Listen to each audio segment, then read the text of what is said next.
Utah Jazz get the job done. That's probably the best way to characterize this one against a very short-handed Minnesota Timberwolves team. The Jazz executed as they needed to, led most of the way, closed it out when they needed to. Never in doubt. Not particularly sexy, but never in doubt. We'll be talking about it coming up on POSTCAST.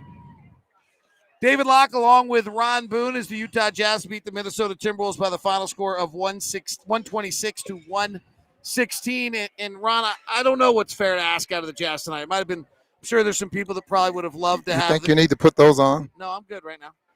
Thank you, though. 128. Oh, 120. 128, 116. I guess I did need these. What's your thought? Is it fair to ask the Jazz that they have to beat a team by 25 because they're missing a bunch of guys, or just be up by 10 all night and win? It's not fair. And if you want to be a fan and say it's when a team is shorthanded with so many starters out, so many key players out, that you should blow them off the floor. I mean, that's natural for any of us or any fan to think that. But it just doesn't happen all the time. And you kind of get frustrated with plays that don't get made that you normally see made, and you just don't react the same. So it's not fair.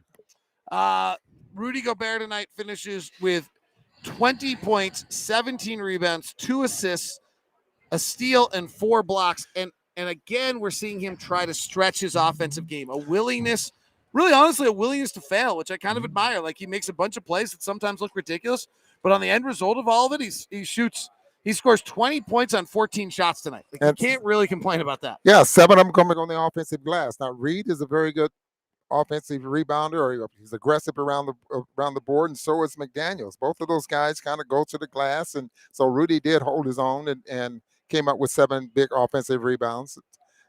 Again, he continues to lead the league in rebounding, and boy, what a year he's having right now.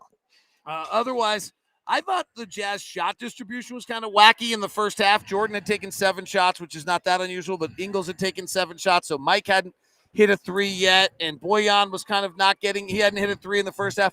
And I thought it meant that we kind of lost the rhythm of the game because our usual guys weren't doing their thing, and then they came out in the third quarter and kind of got it back. Bogey hit 4 threes. Donovan took over a little bit. Mike got a little bit more active.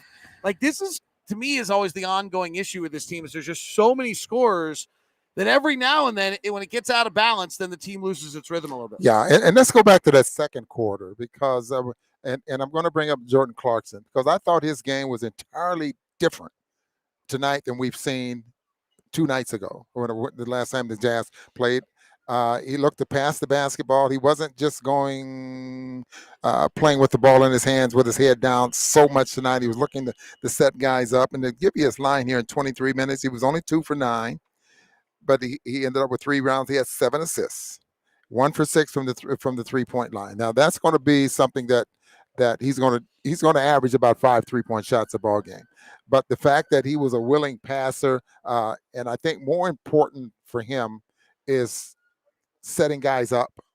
I mean, and that really will make a difference in his game and the guys that he's out there on the floor with. Took the 6th most amount of shots on the roster. He averages the 2nd most amount of shots, and he was Correct. 0 for 6 or 7 to start. So he really adapted his game, understanding where he was as a player tonight, and you're right, moved it, and then had a hellacious dunk that was like the one we all talked about forever. Yeah. But I do think that's a great point, Ron. If he's, that shows something of a self-understanding. A little bit of the other side of this is that when this team, if you're having a bad night, this team has the ability to also, hey, I don't feel it tonight. I don't need to shoot.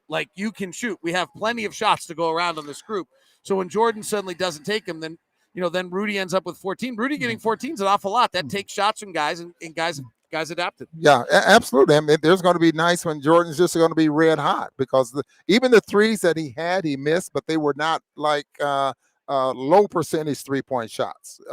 And so I enjoyed watching him play tonight, and hopefully that's something going forward that he'll bring to this basketball team, because I just think they're really, really a much better team on the offensive glass, offensively, when he's playing that way. Some questions coming in. Hayden wants to know, why aren't they using the Gay Pascal lineup when that's what they're going to be using in the playoffs? It's a layup line for the opposition every time Whiteside's on the floor. So a few things. One is the layups tonight. I'm not sure they were on Hassan Whiteside. I'd have to know what our defensive plan was. Mike Wells said to us at halftime that the big was supposed to be coming up on the ball to try to take away D'Angelo Russell's scoring. And I think Whiteside was doing it, and they were passing over the top. And that weak side, which is not the way we usually play. And if that's what the plan was, then that weak side defender is supposed to be coming over to impact it. And the weak side defender was not moving at all. So I'm not sure that was on Hassan Whiteside. Yeah, I'm not sure there as well. And not being able to hear and without a shoot around the day or anything like that, we really don't know. But the normal rotation is that when Rudy comes up, then Rudy's going to take that man. Now you have someone from the weak side that takes the roller, and then Conley or someone will go and get that the guy, the player on the weak side of the floor. That's usually the rotation, the shift that the Jazz do so well at. And for some reason, that shift from the corner side, wasn't there tonight. I'm not sure if it was Bojan or Joe or whoever, maybe Royce O'Neal, but it didn't happen. Somebody commented about Bogey.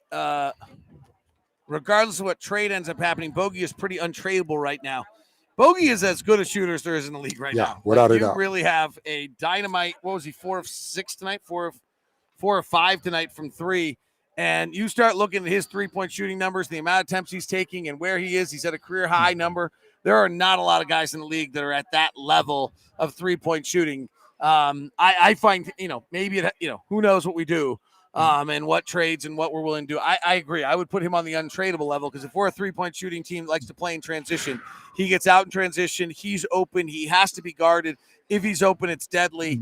And he's got enough other things to his game. He's playing the pick and roll well this year, and he's getting to the rack. He's bona fide right now. I totally agree with you, David. I don't think he should even anyone to entertain the thought of moving Bojan up. Where that came from, I don't know, but he is such a part of what Quinn wants to do out there on the floor at shooting the threes. That right corner should be named after him because he's just deadly. He's taken 51 threes, maybe more than that. Yeah, he had taken 51 3-point shots from that corner, 67 3-point shots from up above the break there coming into tonight's game. And that's where he got them tonight. I mean, those just knocks him down from over there. Del Toledo says more wing players score big time against the Jazz. It's a problem. Actually, tonight it's not a problem. And here's why, Del. Because somebody had to score. Like the way Naismith created this game, they were going to score 90 to 110 points tonight, no matter what. And frankly, I don't think our defense was great tonight. It didn't need to be. We were up 10 most night. So with the way their roster was, there wasn't anybody on the roster other than D'Angelo Russell and Malik Beasley that could score points. They just didn't have other guys to do that. So at some point they're going to do it. The question on, Russell scores 19 points on 20 shots. Like that's actually not a good night. Like we're fine with that. And Malik Beasley takes 25 shots, 16 of them 3, scores 33 points. Honestly, like it's good for Malik. Like, hey, Anthony Edwards and those guys weren't playing. He took advantage of it. Yeah. But like that had to happen tonight. Someone had to score for them. So I don't look this as them as somebody lighting the Jazz up, and you got to be concerned about it. You just mentioned Mr. Naismith. Yeah. I think just saw that it was a birthday for when he invented the game of basketball. Years, right? 18, back in 1800 and something like that. Unbelievable. Pretty that the good game. Yeah. Thanks, Mr. Absolutely. Naismith. Have a great night. That is POSTCAST. Enjoy.